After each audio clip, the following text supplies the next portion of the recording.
Mr. Guest.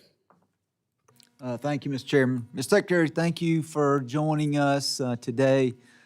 Thank you for your service, both your service in this body, but more importantly, your service in the United States Air Force. Want to highlight a couple of the successes that you've had within the first 100 days. You have redirected funds from non-mission critical areas to healthcare. You've ended remote work and brought employees back into the office.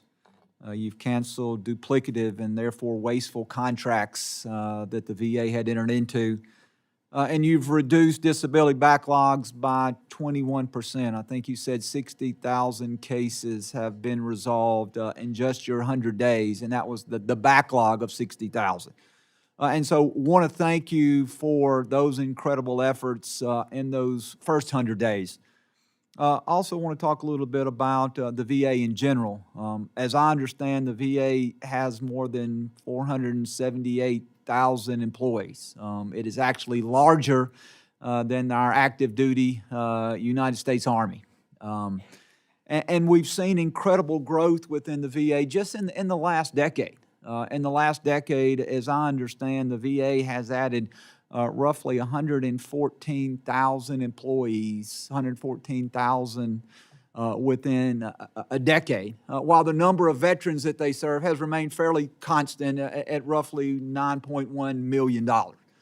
During that same time period, the budget of the VA during that 10-year window has grown from $160 billion to now $394 billion. So you would expect, or I would expect, that we have an agency that has substantially more money. They have substantially more employees. They are serving the same number of clientele, that we would have metrics that would show that the VA was doing an incredible job. But some of the metrics that you cited earlier in your testimony, and I think a metric which is very important to all individuals who are using the VA is wait times and claim backlogs. As it relates to wait times, over the last 4 years, so from FY21 to FY24, the wait times for primary care went up from 15.7 days to 24.3 days. The wait time for mental health care, and we heard earlier about suicide and the need to make sure that our veterans are receiving mental health care. The wait time for mental health care went up from 14.7 to 20.4. The wait time for specialty care went up from 24 days to 38 days.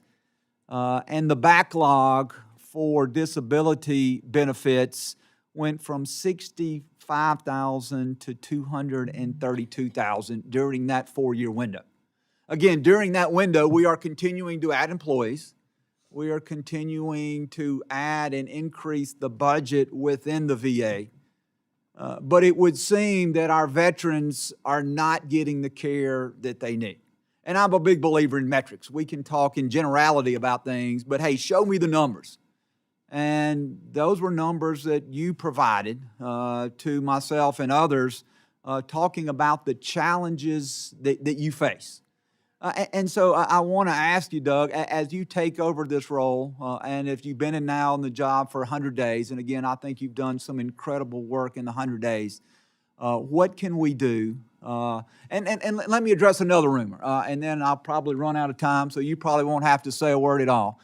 But we have seen rumors and we have seen news reports that of the 478,000 employees that you have under your control, that you're going to cut 80,000 of those employees, that those employees are going to be cut and it's going to dramatically impact veterans' care. But in the first 100 days, if I understand correctly, there's only been 1,000 employees, and those employees were employees who were serving at the very beginning, so they were probationary employees that have let go. Some, I'm assuming, were let go for cause, which is only 0.5% of non-mission critical employees. And so I just want to put a lot of the false rumors to rest, that the allegations that have been made against you, against your leadership team, against the VA are not true, that what we saw in the last 4 years in the VA, we did not see care improve. We did not see our veterans reduce wait time. We saw those increase substantially. And you've got a difficult job ahead of you, Doug. And so I just want you to know that this committee wants to provide you the resources that you need, and we want you to be successful because our veterans deserve a VA that serves them. So with that, Mr. Chairman, I'm out of time and I yield back.